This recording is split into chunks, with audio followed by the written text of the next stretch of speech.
இதன் பெயர் charge light. வீட்டில் மின்சாரம் இல்லாத போது சார்ஜிங் லைட்டை பயன்படுத்தலாம்.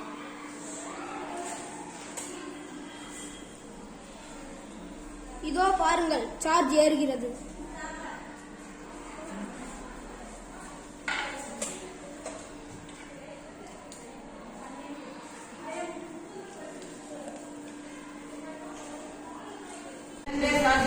வீட்டில் மின்சாரம் இல்லாத போது சார்ஜிங் லைட்டை வைத்து பயன்படுத்தலாம்.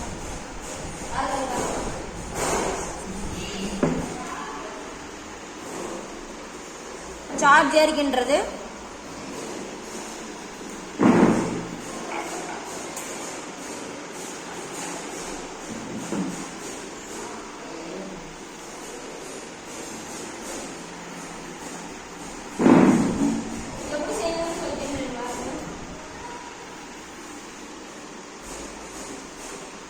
முதலில் HW பேட்டரி ஜாயினரை ஜாயின் செய்து கொள்ளுங்கள்.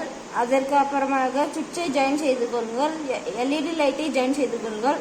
அதற்கு அப்புறமாக சார்ஜர் வயரை ஜாயின் செய்து கொள்ளுங்கள். நன்றி.